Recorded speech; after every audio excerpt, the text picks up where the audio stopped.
We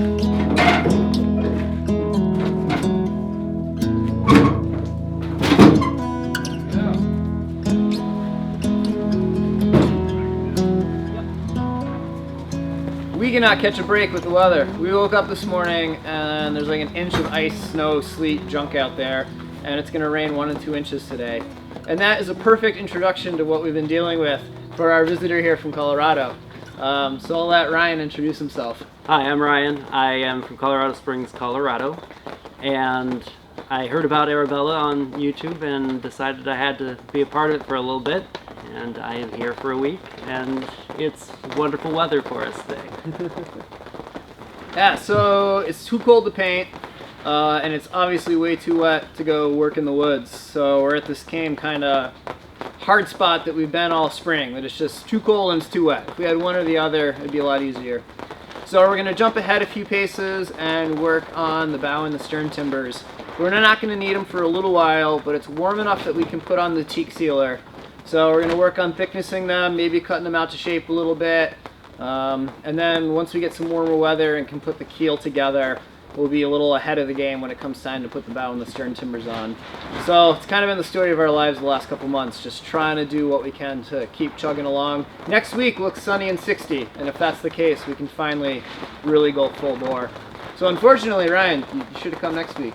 I understand. Well, we'll do what we can.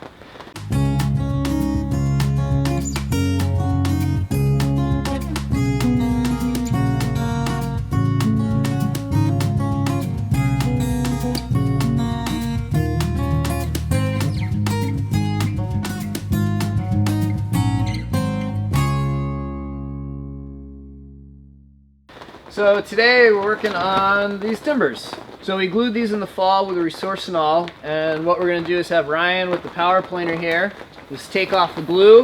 You can see, so we want to get the face so it looks like this, and then I can do the final jointing by hand, and we can run these through the thickness planer, because right now they're about 7 inches wide and we need to bring them down to 6. And we did that purposely when we glued them so that we didn't have to be super precise, and if they kind of got a little squirrely under the clamping pressure and overlapped each other, it wasn't a big deal. We had plenty to plane off. So yeah, I'll work on this with the hand planes. We'll have Ryan work on that one with the power planer, and hopefully in an hour or two we'll have these jointed and we can start shoving them through the thickness planer.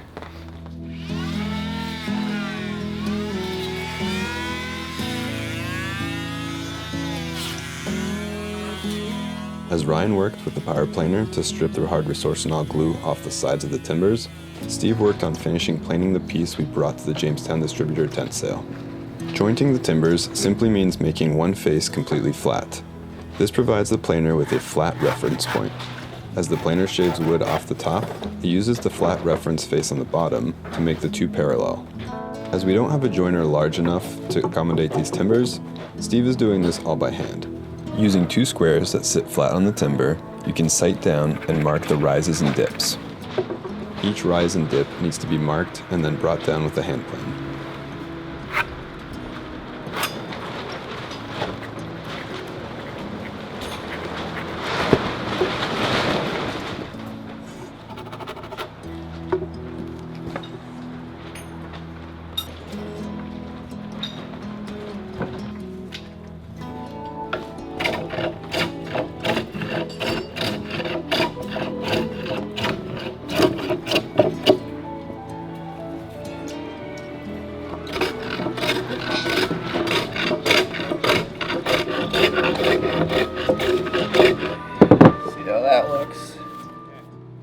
So here we have the mostly jointed timber.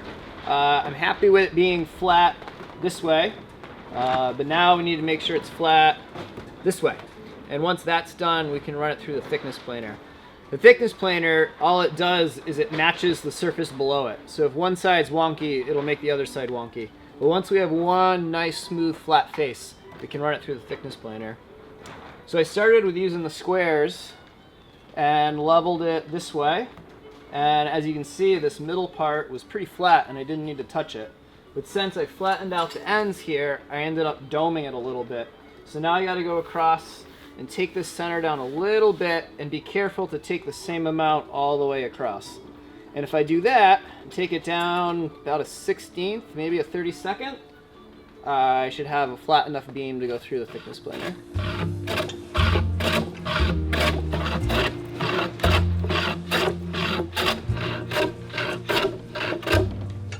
These are marks.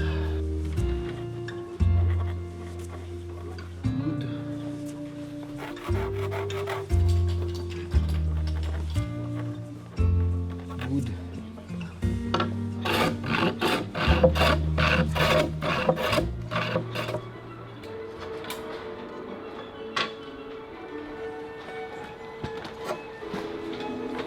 Yeah, so just one more check with these guys, and I think we're close enough to go through the thickness planer.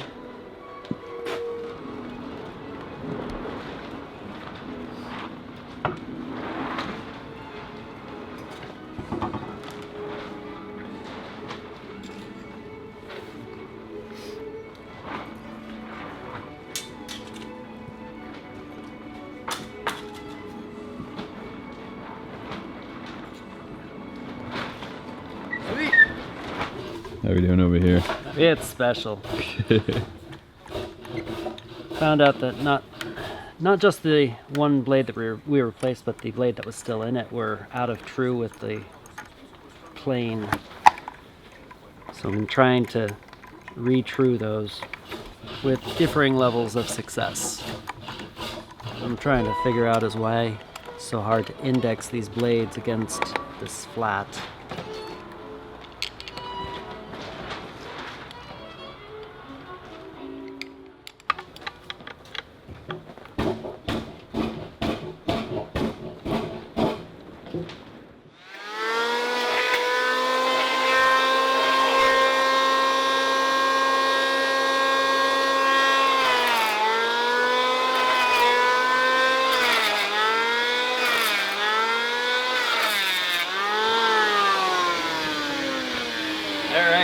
I think she's in a good place now. You're a lot better at this than I am. I've done it a little bit. Yeah, a little bit. Shall we lift that one over here first and then move this to where you can get at it? Because there's more space here than there is space over there. Yeah, let me just put it over the other side of it.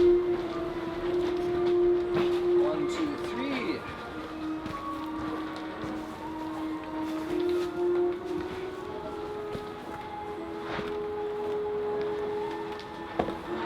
Okay, same deal, just makes the glue disappear. Alright.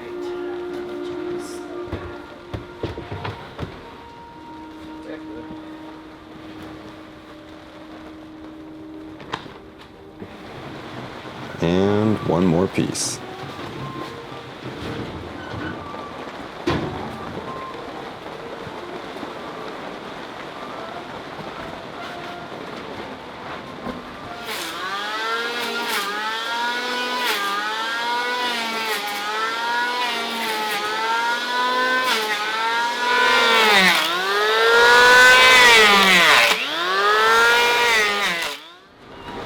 Start at one end,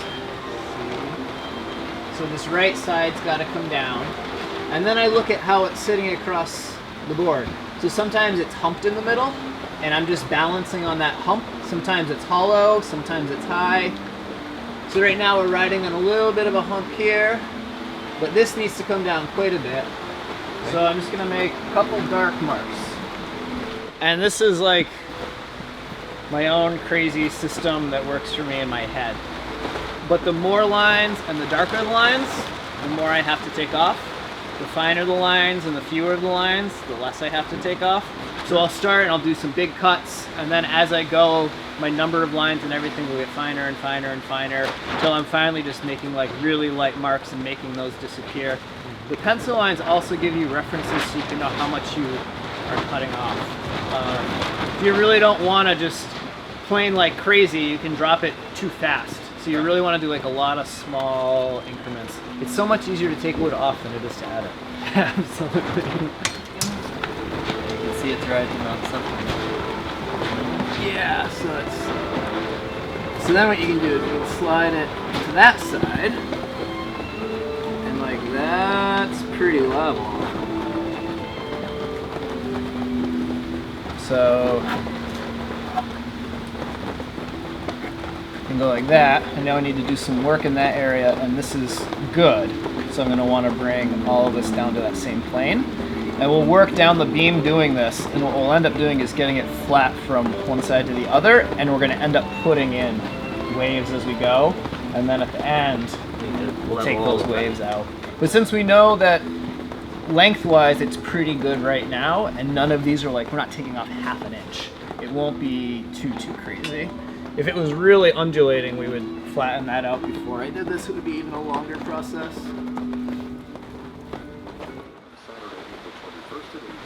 If only your dad knew how useful these blocks have been for us. Well, he will now. I use them all the flipping time.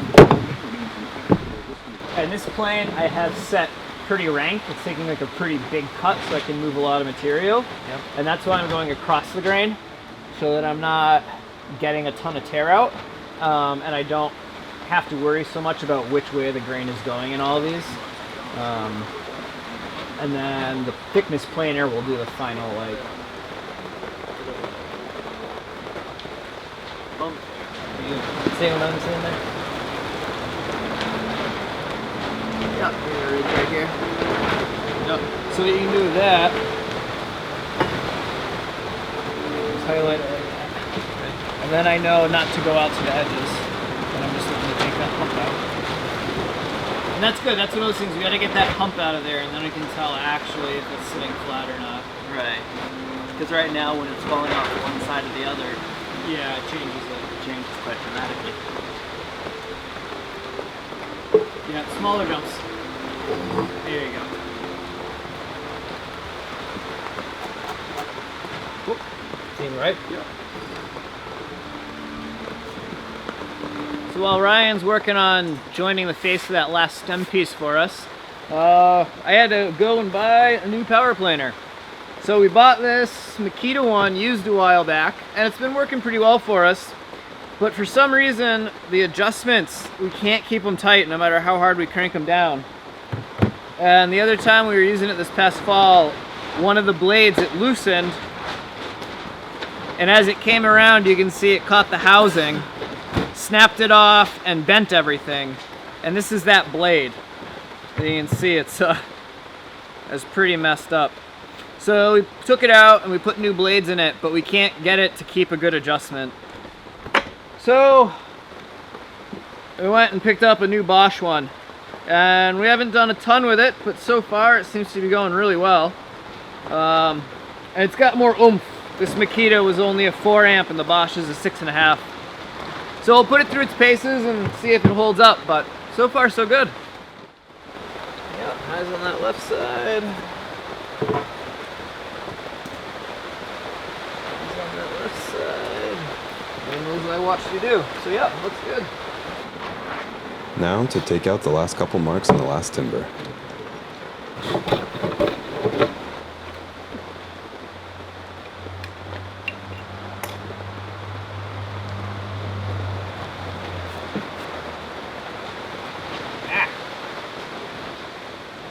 Sometimes chips find their way between the chip breaker and the iron. Pop it out and clear them out. It's one of those things, once one gets back there, they start to pry it open and more get back there.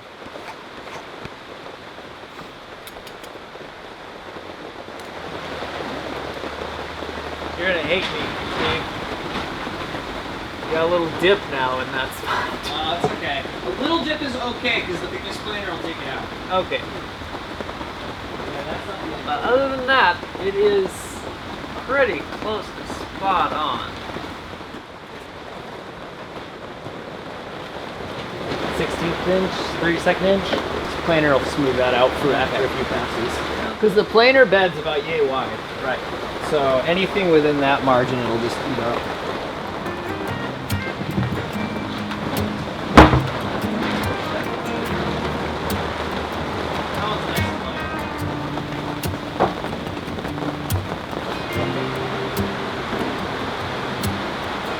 Now that they all have a jointed face, we can run them through the thickness planer. And the plan for this is, since these are so heavy, I want to move them like as few times as we can. Yeah. So since that one that's set up right now is a bit thicker, we'll run that through probably 2, maybe 3 times, and then we'll start introducing these, and we'll try to figure out where they all land and get them down so they can just keep running them through. The first few passes, we're going to put the jointed face down, and we're going to do that until the face opposite the jointed face gets machined completely. Once that side gets machined completely, we know that they're parallel, and every turn we'll go through and we'll flip it. And just keep working one side or the other. But until we get one side parallel to the jointed side, we can't do that. Make sense? Yeah, makes sense to me. Alright, it's gonna get really loud with the generator going and the planer, so definitely earplugs and earmuffs.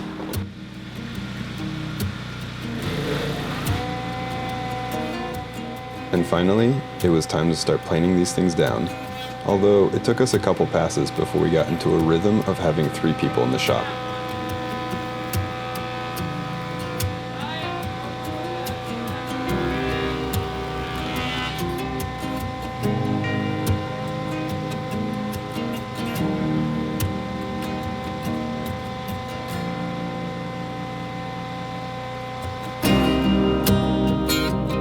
But once we got into it, we all got a nice workout. Though Ryan may have gotten more than he's used to working at the bank back home.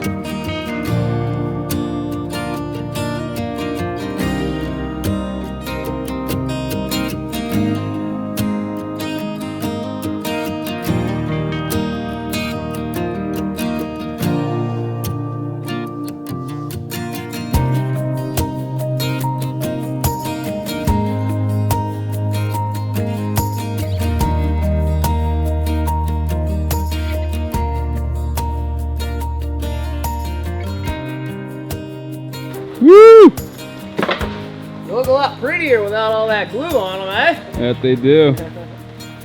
Well, these are the bow timbers, and they are now sided 6 inches. Well, actually, 6 1/8 right now. And that gives us a little wiggle room when we fit them together. We can do a little final planing and take off that 1/16 of either side, and should be about perfect. Cool, cool.